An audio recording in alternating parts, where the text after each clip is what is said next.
Greetings. Greetings. Welcome to Film Gazers, a podcast focusing on the science fiction, horror, fantasy trinity, and 20th century entertainment. I'm Steph. I'm Jess. We're cousins slash besties. Join us as we reminisce, discuss, and review films from our childhood. Meowdy. Meowdy. We are in the throes of Fangs for the Memories, our Yes. spooky October theme. We did a little old, we did a little new this month. If you haven't listened already, we have our Blade episode out. And remember, in November, we have Fantasy and Fellowship, and that will be the first Lord of the Rings film, Fellowship of the Ring. And hmm then the Gentry staple, Willow. Yep. It was our family's Princess Bride. So what you been watching? What you been doing? Still Portlandia. Still, Oh, I'm on the last season now. I think I only have a few episodes left, actually. there you go. It's a pretty quick watch, yeah. It is, and it's holds up nicely. It's very funny still. Put a bird on it. And then me and my mom actually were just watching earlier this evening, Only Murders in the Building. Yes, your second time around catching up, Yes. correct? Yes. Well, now I'm Yeah. on the season. We just finished a season that I hadn't seen before, which was season 4. Nice. Still listening to my audiobook, Broken Places by Tracy Clark. Oh, we just did the zombie walk. Oh, That was yes, fun. we did that together. Yes. hmm Last weekend, we have a zombie walk every year our town does. It's like a canned food drive. Pretty basic. So all you do is you donate some canned food. And then it's kind of like a crawl, and the kids can get stamps and like trick or treating and stuff. And then towards the end, everyone walks like a zombie through the downtown to like the park area. And hmm it was a lot of fun. Tried a new ice cream shop that was in town, and it was pretty good. Like it has this thing, I've noticed a couple of places online talking about it, so I think it's like one of those new like dessert trends, but the dirty sodas. Yeah. All they are like fancy. It's just variations of a Shirley Temple. I mean, essentially. It's just what they call it. It's just a suicide. Yeah, yeah. Just mixing all the sodas together and see which one tastes good. But you put gummy sharks in it. Now that makes it fancy. Yes. Mwah. And they did put cold foam on top, but Yes, my but son was like, no. I love cold foam, so I would have been I probably don't know with how I that. would have felt about it in soda either. Yeah, I guess with soda, I'm not sure. I know I love it on a good coffee. Oh, yeah, yeah, yeah, yeah, yeah. That's my favorite. So yeah, that was really fun. And then tomorrow I am hosting our Black Hat Society gathering where I get the gals Yes. together. We perform a little witchcraft and eat some hmm snacks. There's spells, there's snacks, It's spells and there's soul snacks. snatching. We howl at the moon. The huge. The huge.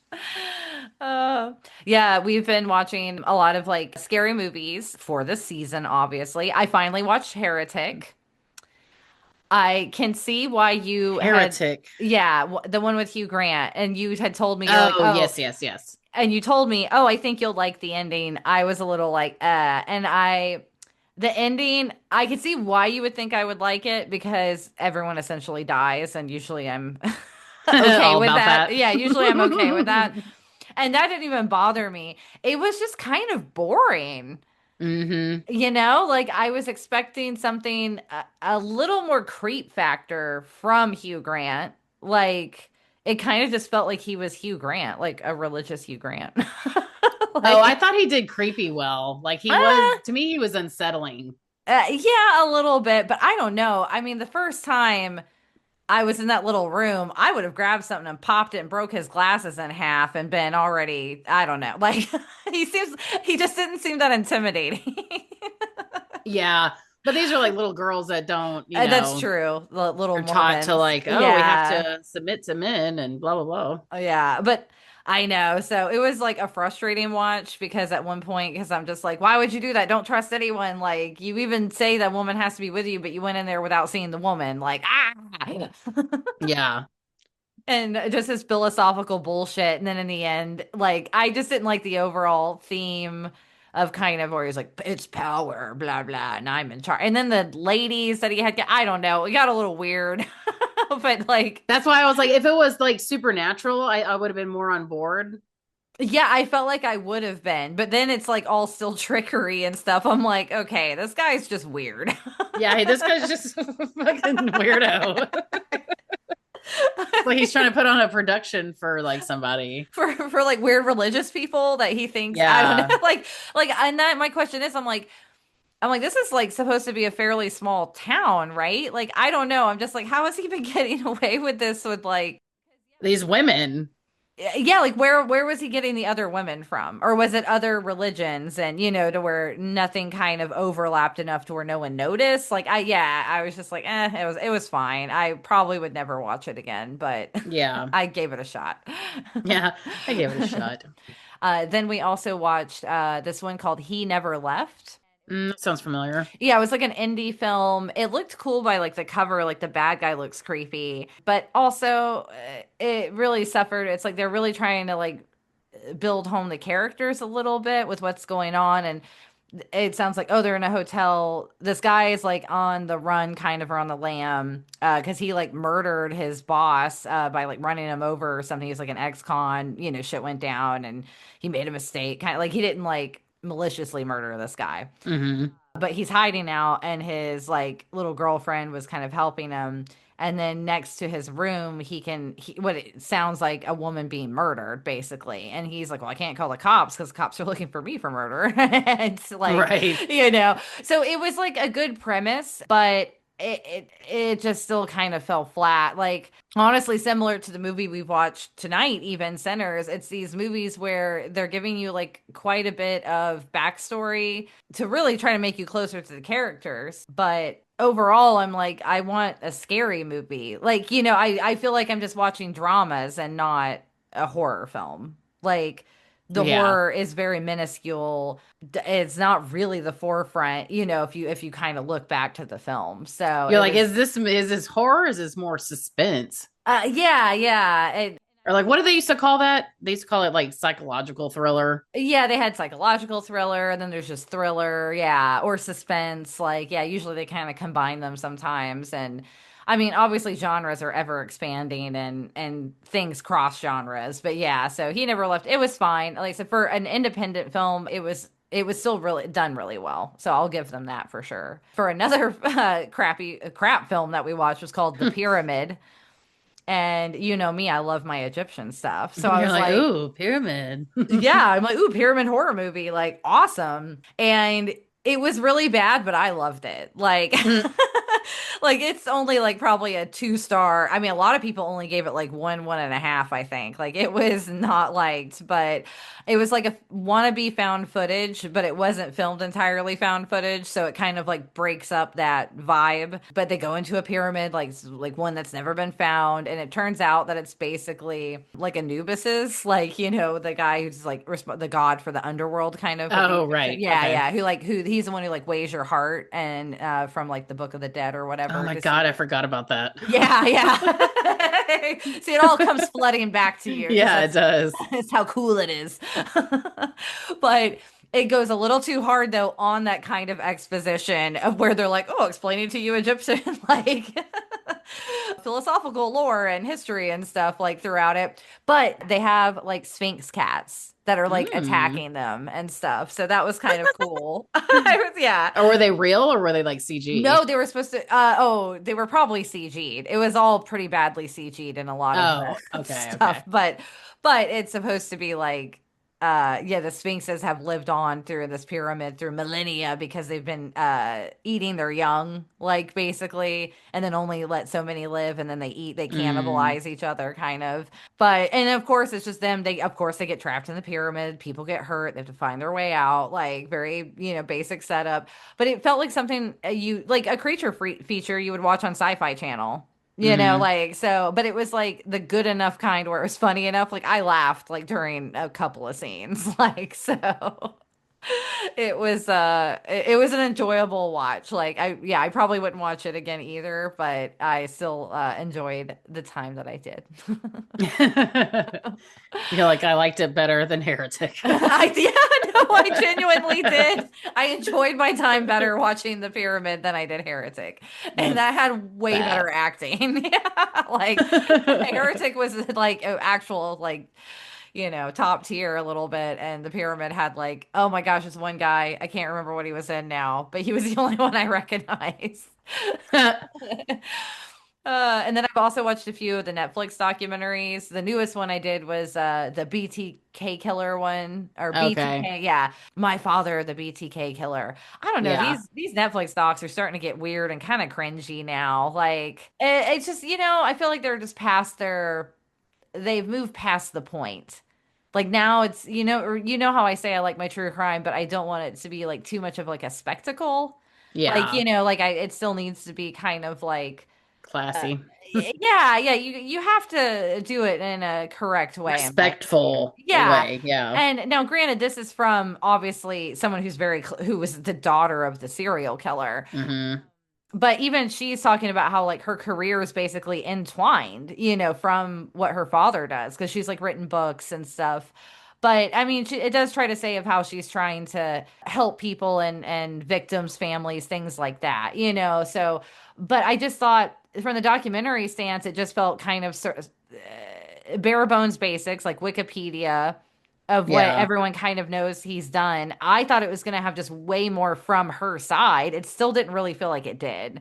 So, like I said, I just feel like they're documentaries for the sake of adding something new, to the Netflix library at this point. Right. But not adding anything new to like the Ex knowledge. Not really, yeah. Because like I felt like I could have just probably read her book and probably got more out of it. Like the last Mm. episode of it was the more revealing kind of where you're like, oh shit, okay. But I mean, overall, it's like 3 episodes, like or yeah, or was it? No, it was just a movie. So I guess it was just the first half. I'm getting it confused with. I've watched it, like I said, a few other of the like mini series, like that one crazy lady who like catfished her daughter, and then Yeah. like yeah. Like there's like and that one was weird, just even how it's filmed and them interviewing. Like I said, they're getting weird. So I think my time with Netflix documentaries might be coming to an end. That one was, yeah, the way they were filming her, uh, like she was not in on it the whole time. Yeah, exactly. Like it's just weird. Like yeah, I don't like it when it's like that. It's like then you felt like they were catfishing you. Yeah, I exactly. was like, I feel like I just been catfished. She catfished everyone again. Yeah. Like she got away with it. Like I don't want to hear her side of the story. Like she's a I fucking cunt. know. Yeah, right. Like she's a piece She's a of cunt shit. face, and I don't want to hear her side. Exactly. I know. Piece of Fucking shit. creep, man. Oh, okay. And then for television, we started watching The Expanse. Have you heard of that one? Yes. Oh my God, it is so good. What's it on? I think it was on Sci-Fi. Okay. And it is like basically humans have gone to as far as like the belt, the asteroid belt, I believe, and like around the some of the moons Hmm. outside Jupiter, I guess. Yeah. And so basically, this whole community of humans now, because it's supposed to be quite a bit after all this has happened, there's been enough generations to where like they aren't Earthlings anymore. Like they've lived in zero gravity and like low oxygen environments. Like their bones are incredibly brittle. Like they're Hmm. almost used as like disposable kind of humans that do the work that kind of helps Earth and Mars because Mars has been being colonized for a while and they're trying to turn Mars into an Earth, like atmosphere. Hmm. But they're two separate entities is the thing.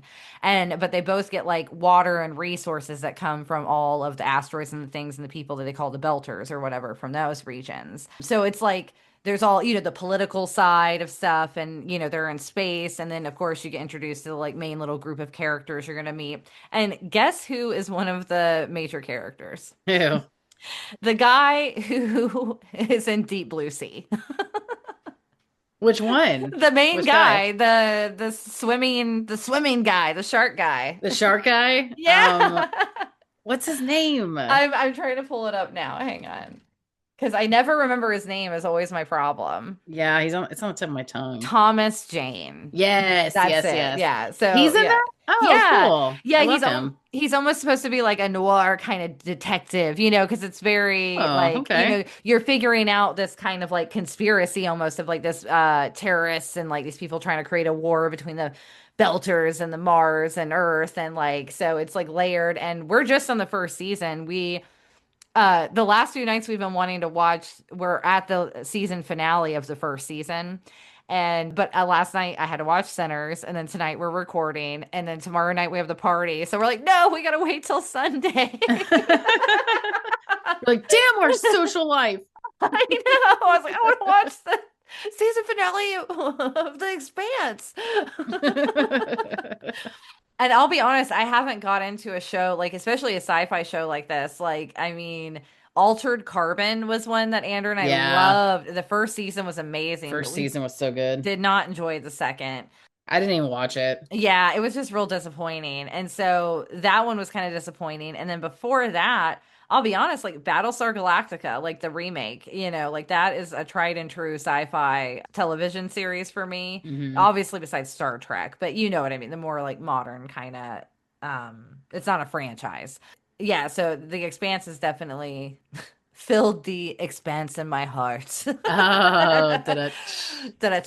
For a good sci-fi show. So I really recommend it to anyone who likes that. All right, guys, I think we've chatted enough. Yeah, chit chat the night away. So in this episode, we watched 2025's Sinners. It was directed by Ryan Coogler, as well as written by, and it was produced by Zinzi Coogler, Zev Ohanian, and Ryan Coogler. It was starring Michael B. Jordan, Haley Steinfeld, Miles Caton, Jack O'Connell, Wunmi Masaku, Jamie Lawson, Omar Benson Miller, and Delroy Lindo, who we all know and love from Gone in 60 Seconds. Oh, that's That's right. where you know him from. That's where I know him from. The cinematography was by Autumn Durold Arkapaw. It was edited by Michael P. Shaver. Music was by Ludwig Göransson. The release date was April 3rd at AMC Lincoln Square, and then it had a full release date April 18th. The running time is 138 minutes. It is quite long. The budget was about 100 million and the box office was 367 million. So this one did well. Hmm.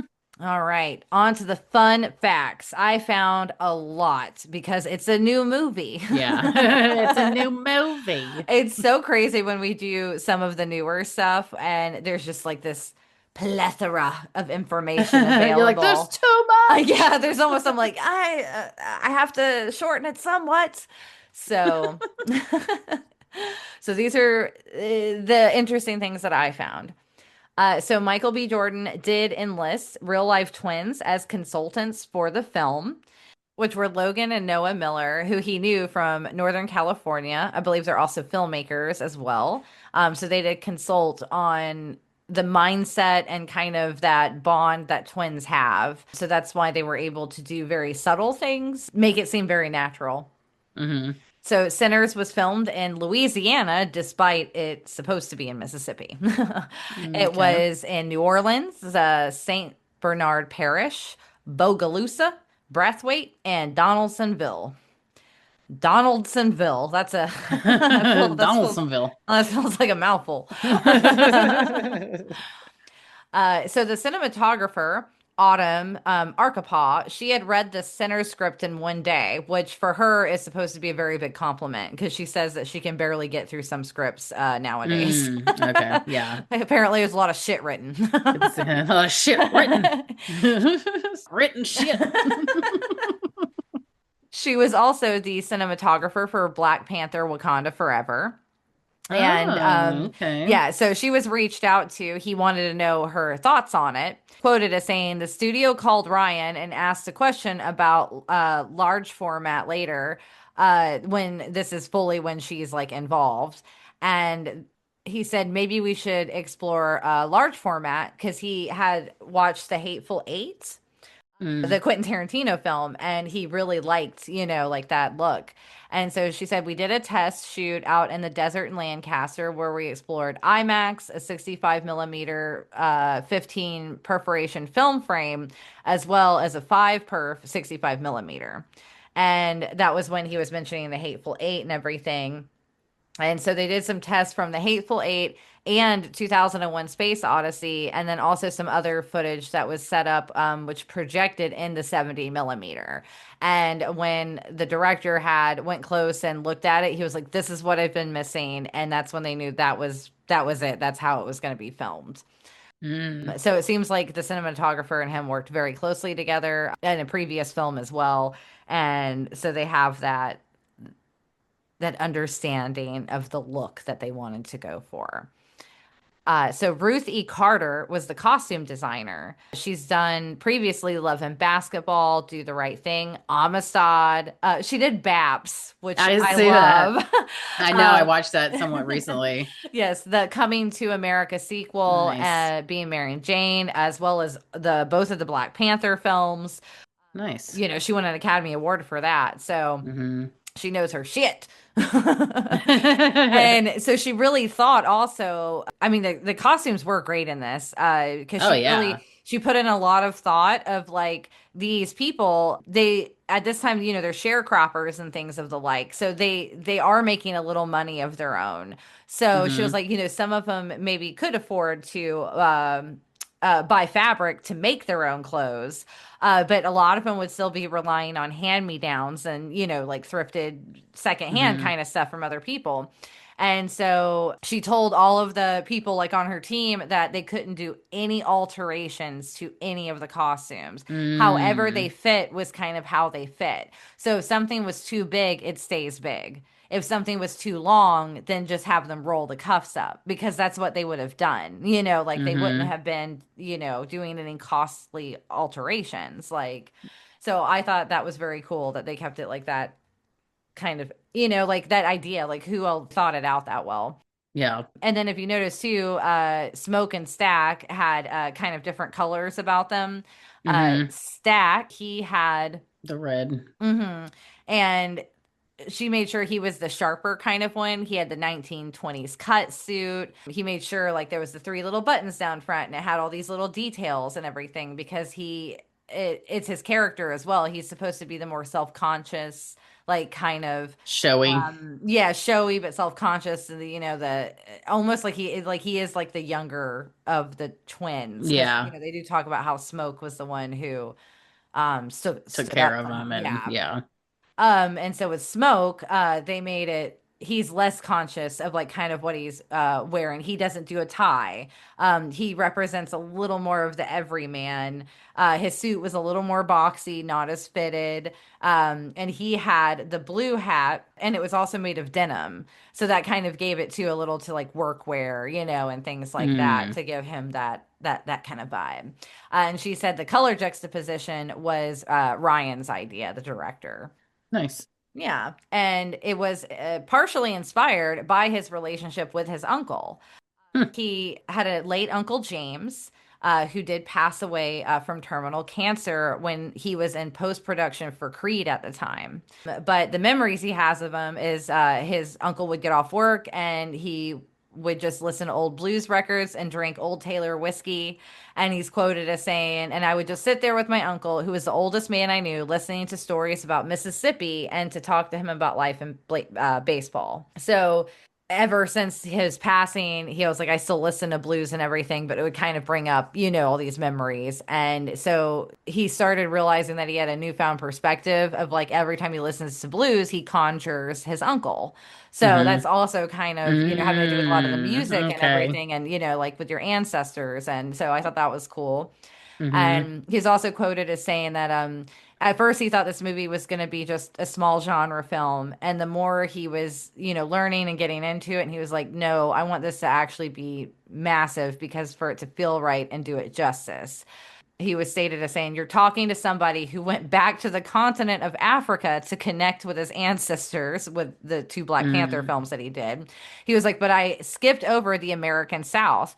He was like, "I realized I had never even been to Mississippi. I hadn't been to Port Arthur, which is a small town outside of Houston, Texas, where his grandmother is from." No. He was like, "I hadn't been to any of these places where my family actually lived and worked, Yeah. like his recent family." Right.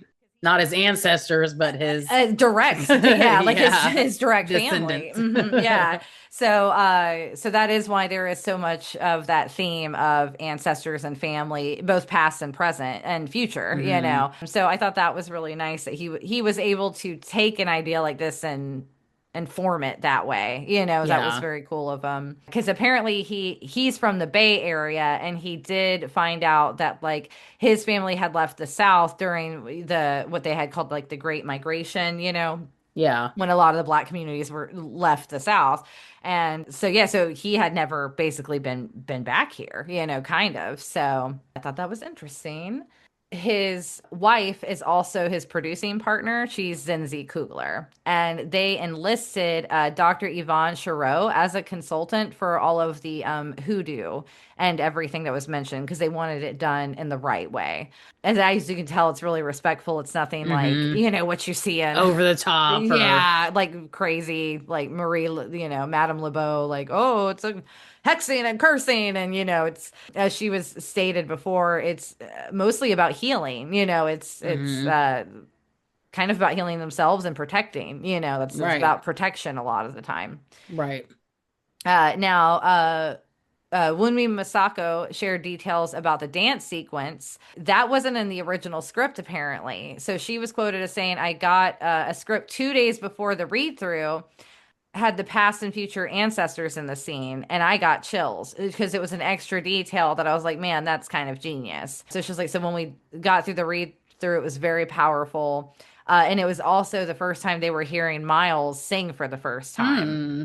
So they were all like very ecstatic about that. And it was his feature film debut. Wow. Yeah, he rocked it. Everyone said he was just so amazing. They had him working, of course, with like a dialect coach, and the dialect coach was just like, "This guy's got it." Like you can just tell. That fucking voice is so deep. And he's already an R&B singer, so he's already a musician. So this is the first Hmm. time acting, so he's probably going to be like a heavy hitter for sure. So another fact, and this is about my personally, I'll go ahead and say it. This was my favorite scene in the movie. And it was just done so well. We'll talk about it further when we do the review. So it was the scene with Delroy Lindo's car ride scene, and it was mostly improvised. So, which makes it even more incredible to me. He was stated as saying he gives credit to Coogler first and foremost because it is what he wrote. But he said before they shot the scene, he was like, I need to kind of go through this because originally it was like a 3-page monologue. Oh And so, shit. so it was quite longer. And he was like, and he was quoted as saying, "I need my sea legs to like Yeah. to get in this mindset." And he was like, I just kind of kept the meat of the thing. So he said that Ryan was great though because he gave him the space to rehearse. And then he had the three of them in the car to work the scene together and everything. And the musical piece at the end of it was actually completely improv. It wasn't written. It just came in the moment when they were both shooting. And he stated as saying that like he wasn't sure if Miles quite knew what to do, because it was going quite off script and he's a new Mm. actor. He was like, he's a young actor. He was like, so, he probably like, so I also noticed because I'm like, there is like a look of confusion on his face at first when it's happening, but it felt very real. Like he That's would have been genuine like, though, yeah, like yeah. a genuine of like, oh, is he okay? Like in the moment for what they were shooting, it felt like, real in that way, but knowing from the outside perspective, it was also just him going like, "Oh, we're going off script." Hmm. And so Michael B. Jordan, like he went with it, and so that kind of led the kid to do it as well. And so then he kept rolling with it. He was saying, "I can't tell you how gratifying it is to sit here and hear how that scene impacted so many people as audience members." Because he said when they first saw the first cut, they had cut the monologue out, and he went straight up. He was like, "You cannot cut that monologue." He was like, He was like, it wasn't just a complaint from an actor. It was, these are the reasons why this monologue needs to be in the film. And he heard me and he agreed with me.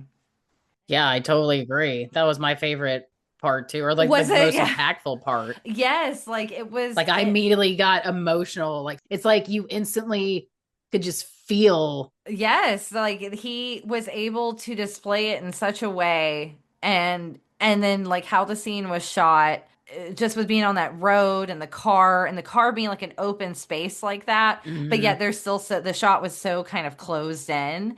And then I mean just the music obviously.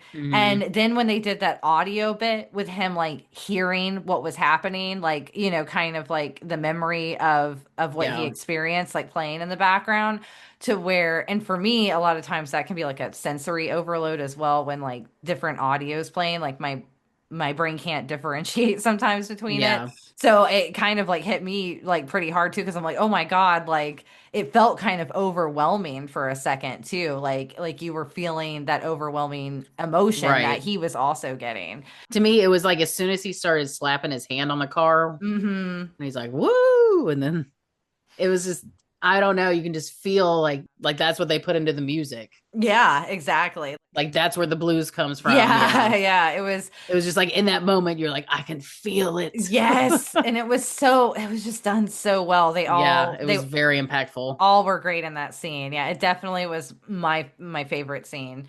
Same. So, moving on, I just have a few more. So, the Irish vampire was not random. Ryan is said from told IndieWire, "I'm obsessed with Irish folk music, and my kids are also obsessed with it." He was felt like there's not enough knowledge about the crossover between African American culture and Irish culture. No, I had no idea. Yeah, and it also has very strong ties in like Appalachia, the Huh. both of the cultures, because you had a lot of Irish immigrants who were Right. living in that area, as well as then former slaves. They were all being used for the coal mines and stuff, and Okay. and I believe there was a whole, I've been hearing stuff like, I think there apparently was a giant attack in the Appalachians that like no one teaches us about. I think if you live in Appalachia, you know about it. But Yeah. basically all the coal miners, and it was Irish Americans, African Americans, basically just all of the poorer people of this region who'd been working in the mines, they all banded together and they were like, fuck you. And apparently they were bombed and stuff. Like it was like a whole Oh thing. So shit. yeah, Really? yes, we need to do some more research, but yeah, there is some shit that they have not told us. It's just like, the It's just like we're in the fucking Hunger Games. yeah, yeah, but this was like a long time ago, but still Was it? I mean, yeah, it could be any day now again. Um, but yeah, so there is this, intersectionality, that happens between all of this. So that was important for him when he was writing this, basically. And it was important that the master vampire was unique to the situation. So he had like he's Irish, but he's like supposed to be very old still. He's a vampire. So he's Mhm. from a time when like race race stuff didn't matter like it does in obviously the Jim Crow South. So he said that he wanted him to basically feel like it was, he's in an extremely odd situation, but he could use it to his advantage because, like, he can make a sweet deal to these people. Mhm. Like, hey, well, wouldn't you rather just be a vampire? Like, fuck these racist assholes. Exactly. Like, then you can kill them. Then But you can kill all of that. But then you would turn them into a vampire and they'd be part of your family too. I And mean, why would you want to hear well, their you thoughts? could just kill them before they turned, like they did to that other lady. Oh, okay. Yeah, I guess that's true. So it was Jack O'Connell who starred as a Remick, and some experience of Irish dance lessons from childhood. And he said he had to dig deep, but he found it. And then he was obviously he can sing pretty well. And then he learned how to play all of that banjo just for this movie. He couldn't play banjo at all. Wow. Yeah, and he's quoted as saying, "That's me playing the banjo. That's my real hand. There were just a couple of simple tunes anyway. It's not like I'm a maestro." So yeah, he's just like, "Oh, that's fine. I just picked a couple of tunes." Just picked a couple tunes, bro. Couple tunes. Yeah, I couldn't even. Do you know how long? I tried to fuck with that guitar in high school. Yeah, not happening. Speaking of music, to the soundtrack, Ludwig Göransson and Ryan Coogler were longtime friends from college. Obviously, he drew heavily from blues music, and it's resonates with him because his father was a blues aficionado and he grew up with it like extensively in his childhood. And he also loved Metallica. Hmm, So, who didn't? yeah, most of the score is composed on a 1932 Dobro resonator guitar, which is the same guitar that Sammy, the character Sammy, has. Hmm. And then of course, there's a little more modern music that they implement some in it. Ryan, the director, and him worked together developing it. He would like be playing the music and everything while the other one would be script writing, and then he was teaching him how to play a little more in that style, apparently. And they were really trying to make it pretty authentic because apparently there's not very many recordings from the 1930s. Most of the footages, Really? yeah, a lot of them were lost. And a lot of the music that remains is very distorted in the pitches and then from scratching and it's records. Yeah.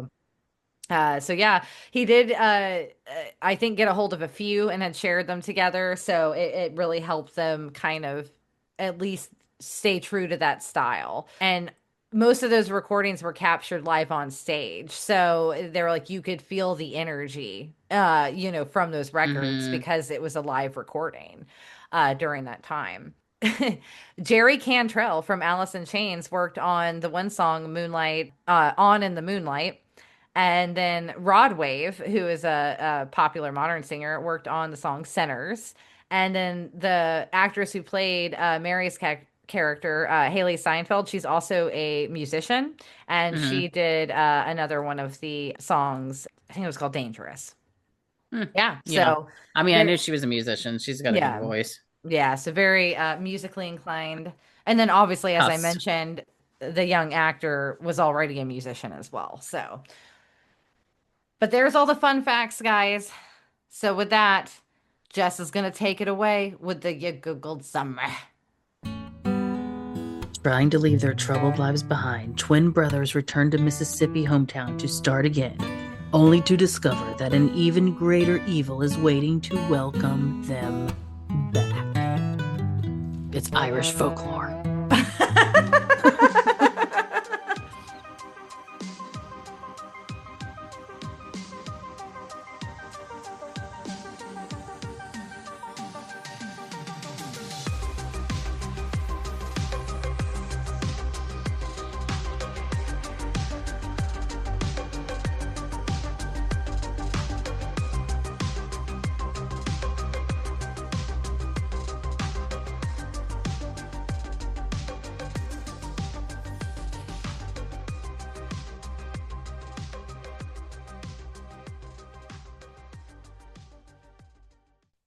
All right, guys.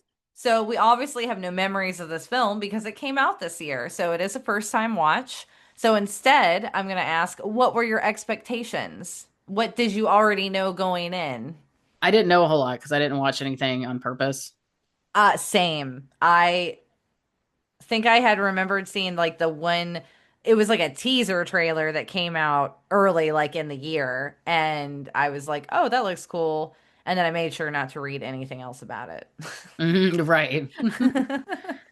He was like, you gotta, even Dave was like, you gotta watch it. But I was like, I feel like we're gonna probably do it for the podcast. Yeah, I was like, let me hold out. exactly. So what were you expecting though? I was just expecting vampires. I didn't know it was gonna be in the 30s, even. Mm. I don't know why. Maybe I thought it was in the like Wild West. Maybe Yeah, because the way he was dressed in the like cover. possibly. I think I also had a similar expectation. I knew it was supposed to be more like historical, but I didn't know, yeah, specifically 30s. I also thought it was going to be like late 1800s, maybe, because I Yeah. believe the teaser trailer I saw was like the people at the front door or something, like the clan member I don't think I saw any kind of with like the trailer. invite. I feel like I saw, or someone was at like a door. It was like a very closed, very small teaser trailer thing. Or maybe it was even a clip from like someone just cut on TikTok. I don't know. And so, so yeah, so that's why I thought, oh, so I was expecting something, yeah, slightly more Western, not necessarily Southern, Right. and a lot like slower. Like I was expecting some kind of really like this movie had a slow build up, but in a completely different manner of what I was Hmm. expecting. Like I maybe I was gonna think it was a little more like gothic, perhaps, or and like the gothic in the vein of like gothicism, like the genre. But I gotta say, the whole like first, because I clocked it was like 48 minutes before the vampires came in. Hmm. I was like, I don't even give a shit about the vampires. I'm like thoroughly enjoying the story as is. See, yes, that's exactly what I'm saying because I want to start off by saying I still enjoyed this movie. I liked it. I'd probably watch it Hmm. again to Yeah. see anything I missed or other takeaways, that kind of thing.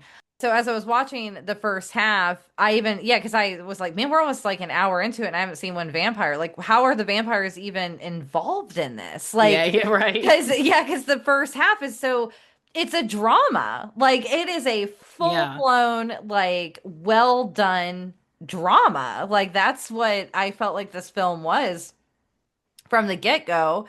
And it still was telling a really great story. And I was like, well, even if they do get, obviously the vampires come around because the opening scene is Sammy, the character of Sammy, running into what you find out is like his dad's church. And his dad's basically like, oh, it's okay, son, and telling him to like rebuke, like Yeah. he's implying that because he's holding a broken guitar handle, so you figure out that he's implying like stay away from the music and blah blah blah and this and that, but you don't know what's It's the happened. devil. And I just want to say on the opening thing, because it says October 16th, 1932, and that is October 16th was the day I watched that movie.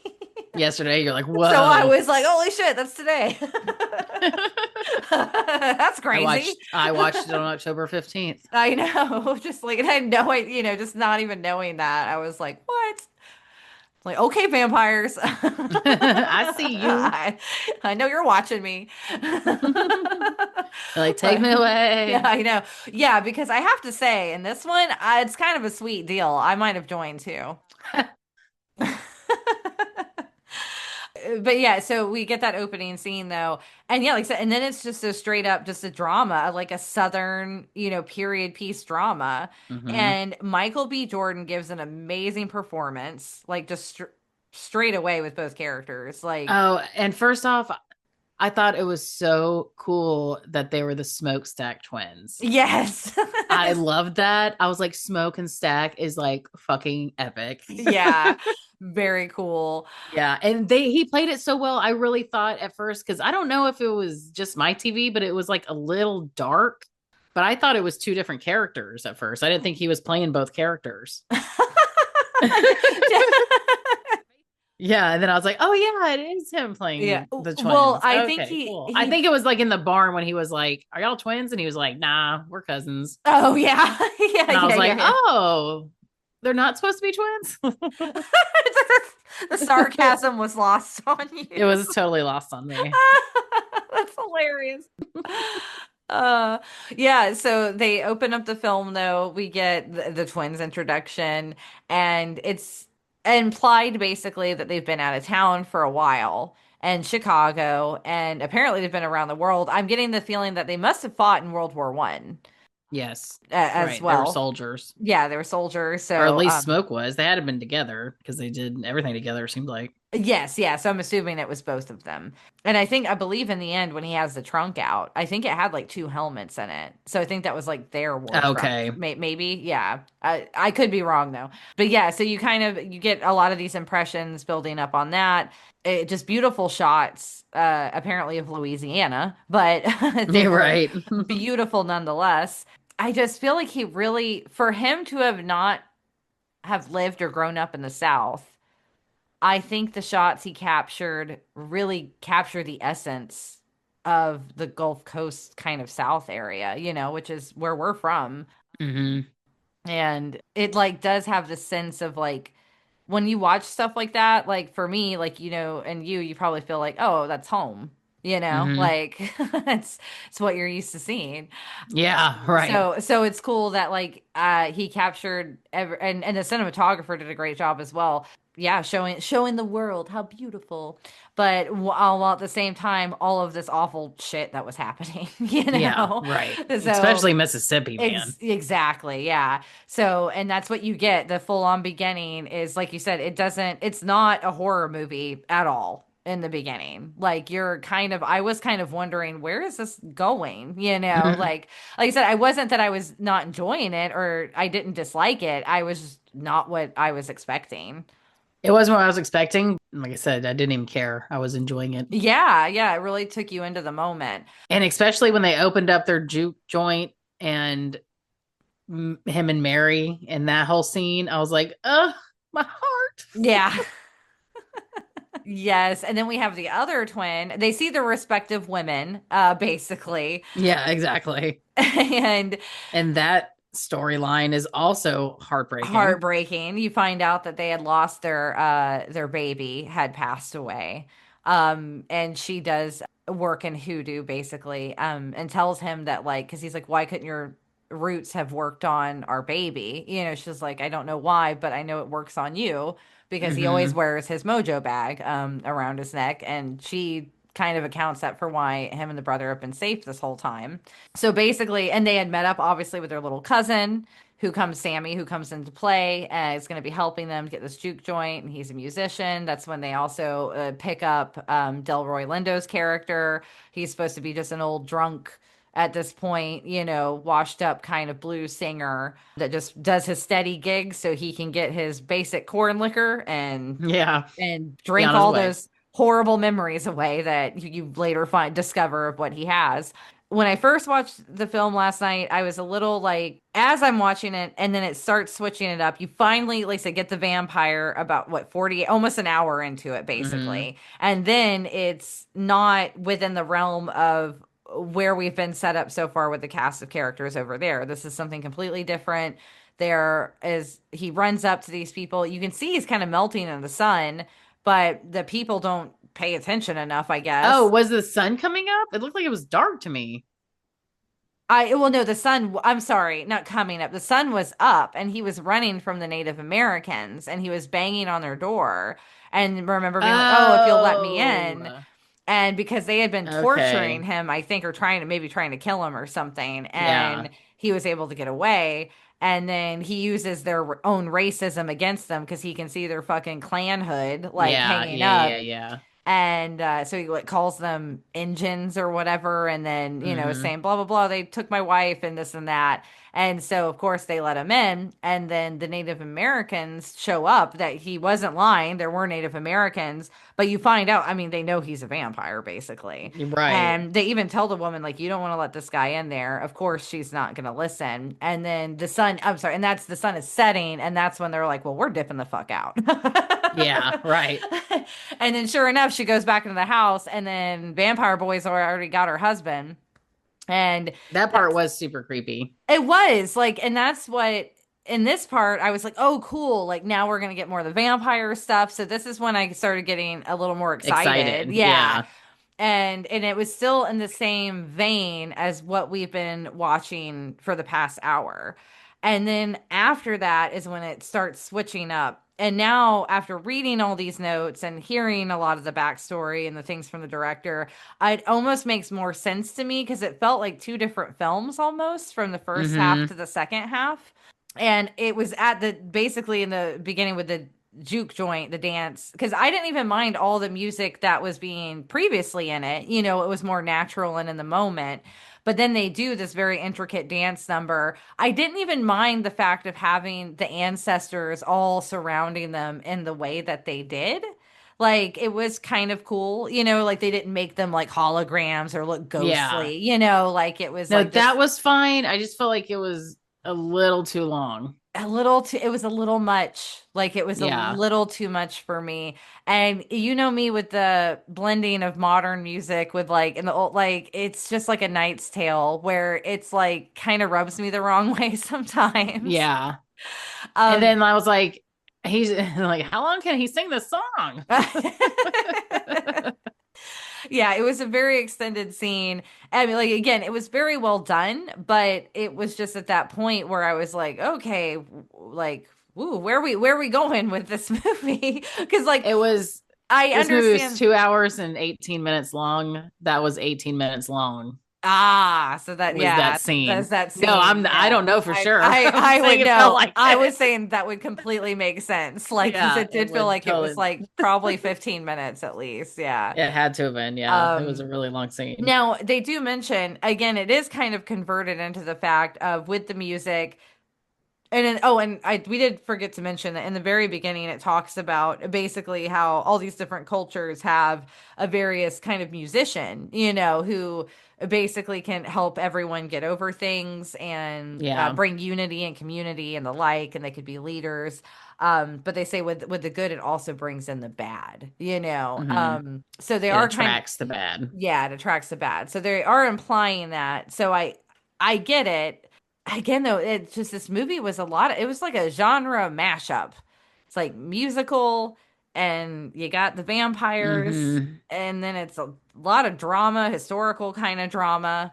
And it was balanced well, but again, the second half is when it feels a little maybe more rushed now. And the cinematography, it also I did notice a few complaints on it was they called it the Marvelification. Hmm. Because obviously these are the cinematographer and director are both people who've done Marvel movies and even some of the act, like so and I kind of I have to say that they're kind of right because I feel like the first half of the film was so beautifully shot. And then the second half, when they're in the juke joint, the dance scene still felt like it was filmed pretty well, but you have that kind of sweeping motions, and then everything felt just like a kind of like a Marvel shot, like these big Hmm. wide shots then, and then some of these like the editing was a little much too. When things would start going and it's like click click click click click, like it was almost a little too quick to follow at times Hmm. when you start getting there, because at this point they're fully going. Everything seems to be going great. And then, of course, as mentioned, the vampire hears his song and he wants it because even to him, as his old Irish vampire ways, he cannot ever be with his ancestors. They do discuss that. The one woman who's familiar with hoodoo and everything, she talks about how later that vampires' souls are basically cut off, from that life force essentially, with the connection, and they'll never have that again. So when they discover it, I thought it was that the soul was trapped in the body with the vampire. yeah, but that's what I'm saying. And but even after they die, I don't think they'll never be back with like their ancestral spirits and stuff. I think Oh. what they were implying was it's kind of severed. And I think that's why the end is supposed to be so kind of heart-wrenching, because that means the brothers will never be together again ever, like Oh, even in the okay. afterlife. Yeah, as Yeah, that's how I interpreted it. that would make sense. That Hmm. is especially heartbreaking. Yeah. Yeah, I guess that's like At least he's got Mary. yeah, he has Mary, I guess, but I guess that's why they were so upset that they killed his girl. That makes a lot more sense now. well, yeah, because they all wanted to be together. Yeah, because Forever, yeah, yeah. forever. And then with her gone, they know that they'll never see her. They know her spirit will move on, but they know they'll never get to see that spirit again, kind of thing, I Yeah. guess. So, yeah, shit was like, it does get pretty deep. Yeah. But with how the end set up, we get to this point. Like I said, everything's going well. The Irish guy now, he has like two lackeys, kind of, and they come to the juke joint, but they're white. So I mean, obviously that helps out the people in the club for a little while because they're not going to just let these three random white people into their Yeah. black community Establishment. establishment in Jim Crow fucking South. Exactly. Like, They're like, this is a trap. yes, because the other girl we've mentioned, Mary, you do find out that she is supposed to be of mixed race, but she's white passing. Yeah, but she says it's like her mom's dad. Just Yeah, like her so it's like grandpa. no, but back then that still was like a Yes, that's huge true. I deal. know. Like, That's true. yeah. That's true. Like back then. But I mean, granted though, she could at least people who didn't know her, she could Wouldn't, yeah, she would navigate. totally. Yeah. Right. But for the people who though are obviously black, that puts them in a weird position to be Yes, seen with her, with her. Uh-huh, yeah. So they talk about those dynamics very much in the beginning of like with the club opening. And then also this is again we've gone from light to night. We've gone from the daytime to the nighttime, and that's also where the movie divides. That's when it starts getting this crazier build up. And there is a lot of like straight up murder scenes sometimes, or like when he just like randomly shoots that guy in the beginning, even. Like some people are like, you're like, oh shit, like, okay, we're doing this. Certain things catch you by surprise in the beginning when he flies up. And when Mary's like, I'm gonna go see if they're on the up and up because basically they Yeah. figured out they're not gonna make that much money, but if they can get some like maybe these more well-off white people or something could spend money. She goes out Hmm. there, instantly gets a weird vibe because they're fucking weird. Because they're singing like talking about Red Robin eating something off the bone. Yeah, and Take singing old Robin clean. yeah, singing old folk stuff. And I think they were singing a different one when she walked out there though. And but that's when they get weirder when they're talking to her and then she's like, "Okay." And his eyes even kind of flicker the coloring. And so And he's drooling. yeah, and so you That see was the her weird thing. walking in and him like able to like fly up in the air like that. See, Hmm. I thought that was pretty cool. And Yeah. then and that's my gripe though. My one gripe about this movie is like I just there's not enough of that vampire stuff. Like Hmm. it's a beautiful film, but like you said, like we could have just forgot the vampires. Like Yeah, and just had the movie without and it. just had the movie without it, still have the ancestor connection. And you could even keep in, I don't know, but that's not the movie he wanted to make. But it's it was just a little lacking for them. And then when they are having them, they're all just singing Irish folk songs. And there was a lot of that. A It lot of was Irish folk song a, singing. a lot. Like he really does love And it. I like Irish folk music. Yeah. And yeah, and even I was like, it's a little It's much. a little much. It's a little much. I was And like, we get it. Y'all are Irish. yeah. And so You know what I was really disappointed in? what? I was like, I really wanted some Native American vampire hunters. I was like on Yeah. board with that. I was like, oh fuck yeah. I thought that was amazing. Also thought they were gonna at least come back or something. But not at all. No, Never saw them nothing. again. I mean, I guess because it's supposed to be the same night, so and we knew they were getting out of there. They're like, The screw fuck this, out of it's there getting because dark. they're Yeah. But it still would have been cool to have them maybe show up in the morning or I don't know, something. Yeah, yeah, it would have been cool. Now the scene where, it's like I said, she gets turned basically. We figure that out. But by the time she gets back in, they act completely normal after they've come back alive, essentially.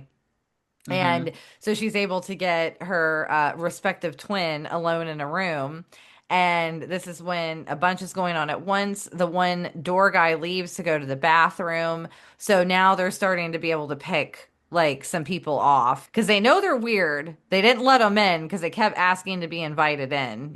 So they're like, Mm-hmm. Yeah. yeah. So it was like, and of course the one woman is the one who picks up on it. She of course thinks they're Haints at first. Mm-hmm. And speaking of which, every time I hear Haint, I just think of when we were kids and Uncle Wendell, Mm-hmm. and he Yeah. used to be like, he's like, I'm gonna lock you in the shed where the Haints are gonna get you. You wanna go sleep in the shed with the boogers and the Haints? Gotta shine a light to I, keep away the haints. I mean, if that's not like living in the South, like it really is like So every time I hear that word, it makes me giggle because I I don't know why. When he said it, it sounds threatening. When you say it, when he said it, it wasn't threatening. I mean, yeah, he was teasing us. We were children. Yeah. Like it wasn't like, oh, I'm sorry. Did I sound way more? Yeah. You're like, we're gonna lock you in the shed with the haints. Like, I mean, people could take that the wrong way. I mean, no, it was never. I slept in the guest room. It was fine. It was just a little harmless season. It's a horrible season.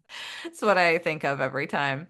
So yeah, that's but again, it just goes from like 0 to 100 real quick now. And it was such like a build up, a slower build up of a movie that's why it felt like then it was almost going too quickly. And It's like they had to make up for lost time or something. maybe, yeah, yeah, probably for that long dance sequence, because like I said, that wasn't initially scheduled for this film. So It wasn't um, in the schedule. I think it ran over a little bit because yeah, basically, get shit hits the fan. They have her turn him quick. Like when it finally it's all said and done and everything's happening, like I couldn't believe that the brother got turned. I was like, oh shit, I did not anticipate Yeah, this I was happening. not expecting that either that Yes. quick. And because I really thought this was gonna just be a them against the Kicking ass movie. vampires. And yeah, Yeah. yeah, like maybe not even like kick ass. Like I said, maybe a little slower roll to it. But yeah, wasn't expecting that so quickly. And it just progresses from there with then they actually have also one Asian couple that lives in town who runs like the grocery store, and they were of course helping up with this juke joint when shit's kind of going down, and they know something happened to him in that room. No one really knows she was a vampire yet, only a few of them. Or not even a vampire at first. They're like, "What the fuck is she?" So, like, because they shoot her like 6 times and she does not die. Yeah, So she that's just when they're like, runs. "Okay, something's fucking crazy." So she tells the grocer lady though goes and tells her husband to like get their car, like they were just here to help them for this, like they don't have to stick around for that, which was her own undoing because then he's out with The vampires. because they determined in the room the few people do they were like that's when she's like oh shit these are like vampires, and she does know a little bit about them. And that's when she's like, we just have to keep everyone in here, like, don't let anyone come in, and we can at least, Hmm. be able to figure that out. But of course, at that time later, the grocer sees that her husband has been turned. He even talks to her through the other main vampire guy. And I did think this was super cool because they do finally imply that they're basically like the Borg. So Yes, they're right. Borg vampires. You're like, we're going to assimilate you into our Yes. collective with our Irish folk songs. Yeah. And then they basically are like, "Hey, we'll go turn your kid too." And she's just like fucking pissed at this time. But Yeah. this is where it went like this is when it really, like I said, the musical number was fine. When it was all said and done. It was a very beautifully shot scene. But this is when it really went off the rails for me because then this woman is so upset and everything's been going on. There's been a couple of more people dying or they found bodies, this and that. And obviously the brother's been turned and Mary, so that's like gut wrenching for them. She just yells, "Let those bastards come in," and fucks Hmm. everybody. Come on in, Yeah, and I'm just like, motherfuckers. you had no right to do that. Like, Yeah, if you you selfish wanted to bitch. fight them, go outside. Go outside.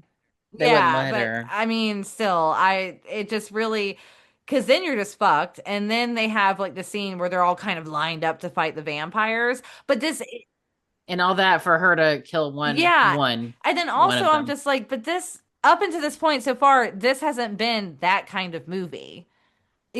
Like it Hmm. hasn't been the big, it's had some gunfire, it had kind of violence, but it's all been within a certain setting. And like, these are just regular people. And we know these vampires are pretty fucking crazy. Like, so Yeah, there's obviously no yeah, chance. yeah. So at that point, as I'm watching and this part happens, I'm kind of like, okay, well, They're all yeah, gonna okay, they're all die. gonna die. Like, got it.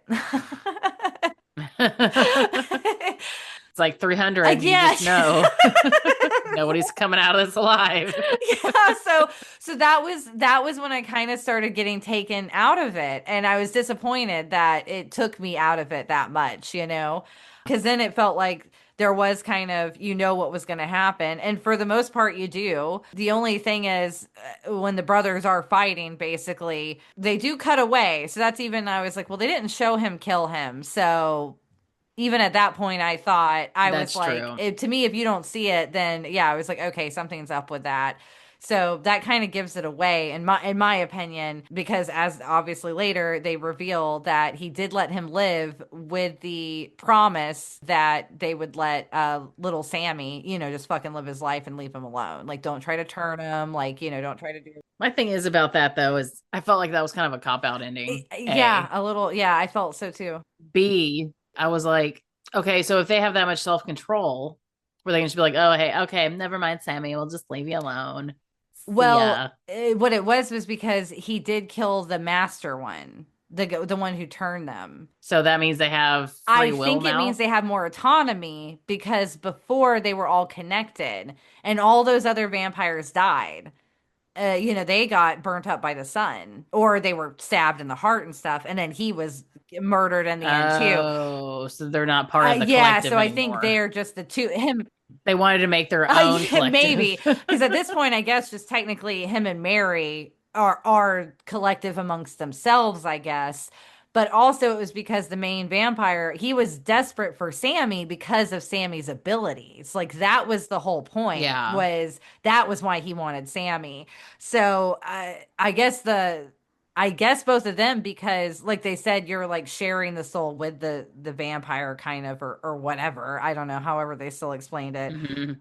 I guess they were either in enough control or because they had each other, maybe they didn't have that like ferocious, like, I need this musician. I think that was more of a remix personal thing, like, Oh yeah. no, I didn't mean that they needed him specifically. I just meant that they could just control themselves and not suck his Oh, blood. oh, yeah. I mean, yeah, I guess so, but maybe not at certain times. And then I was like, well, so was it really that bad to See, be a that's what I'm vampire then? saying. Like, I was like, I mean, I would have joined them. And they'd be like, we can live it together, the four of us Yeah, I'd be like, forever. okay, I'm cool with that. Like, if I didn't have to stay with the main cult, yeah, and I could just be in my, yeah, Yeah, like, sure. exactly. With Yeah, my with my own own cult. vampire cult, it's like, sign me up. Yeah. You're like, then I really would be a naughty vampire god. Exactly.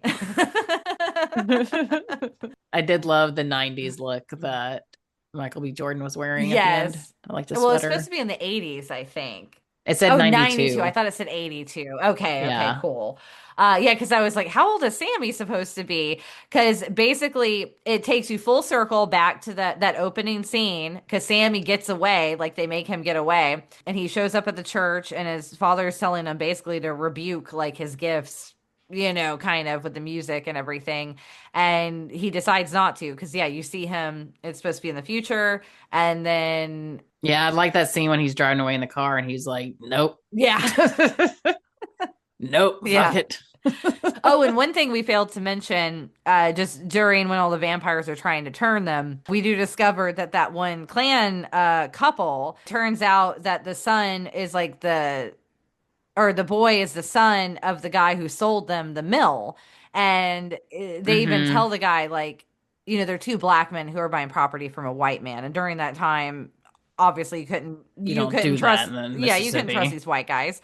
And so they even told him, like, if you go back on your word or you try to fuck over our property line, once you've sold it, like, they're basically saying, like, we know you might be Klan, so we'll fuck you up too.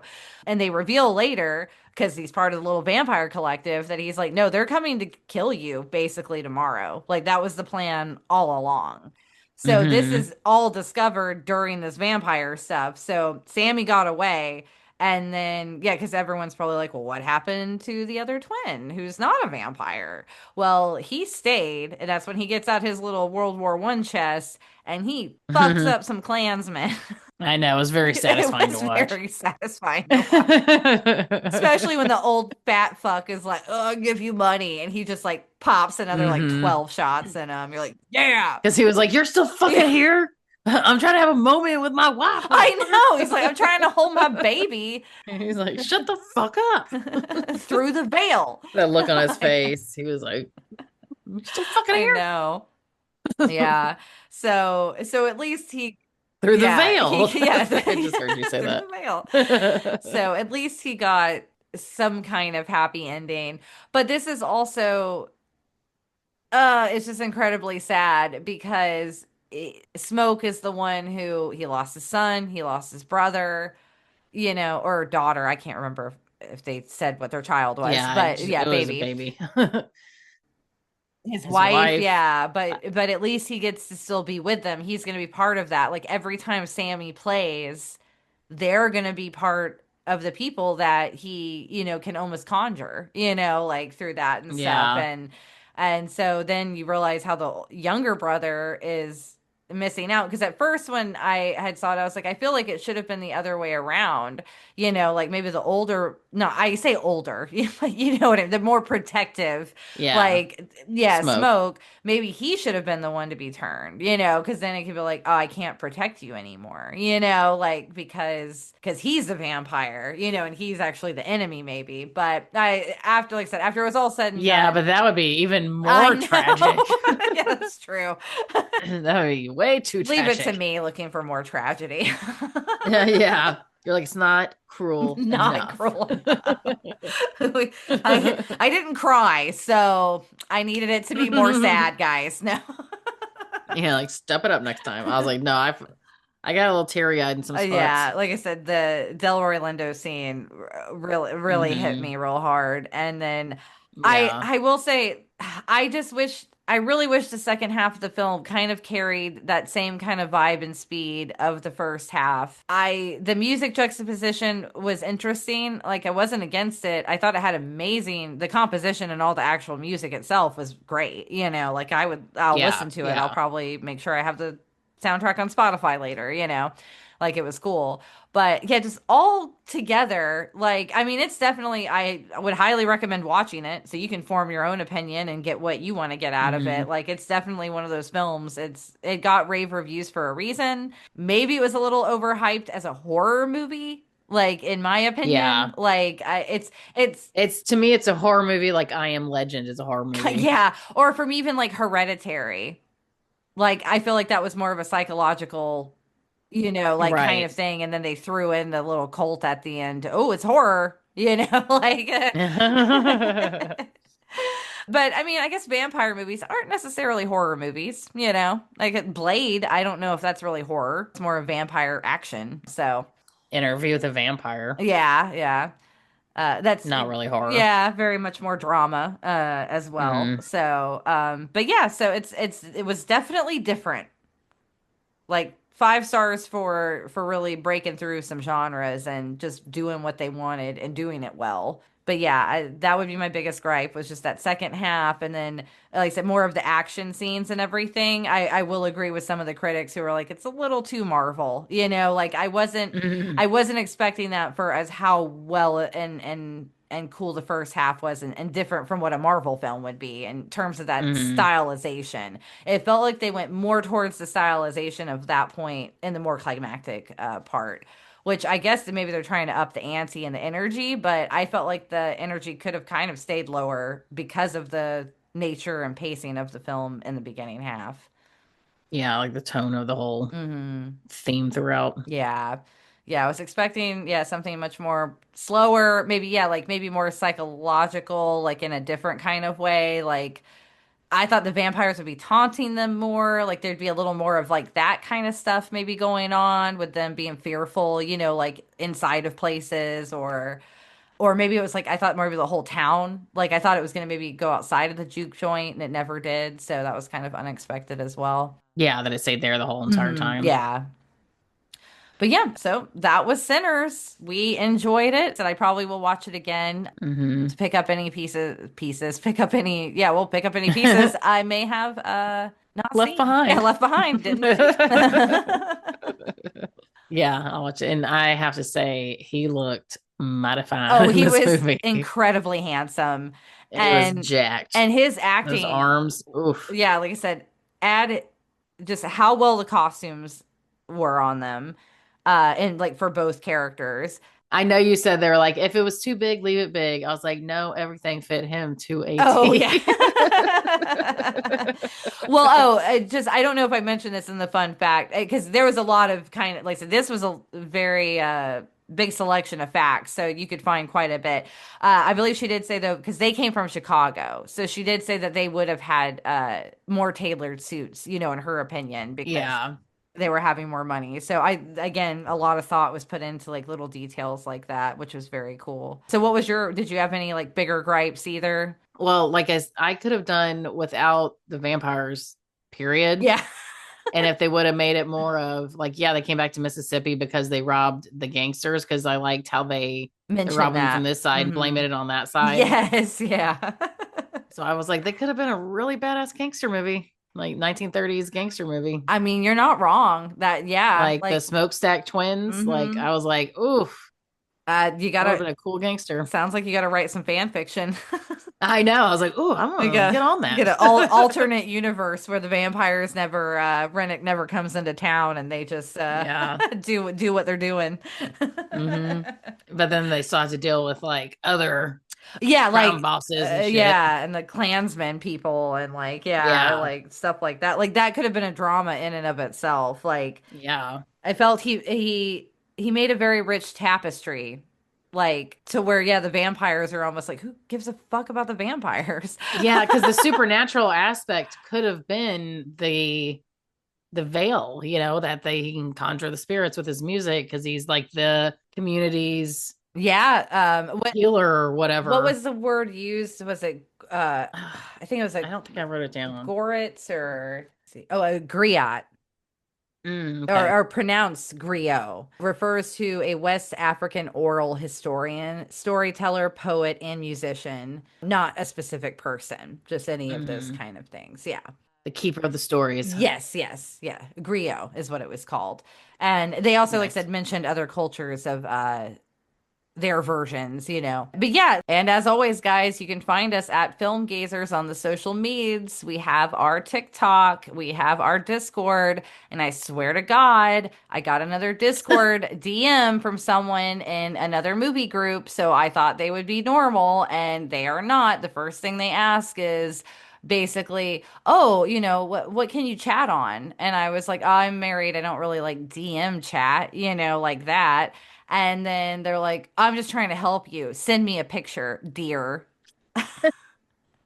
Yeah. No. So if you're listening now, fuck you.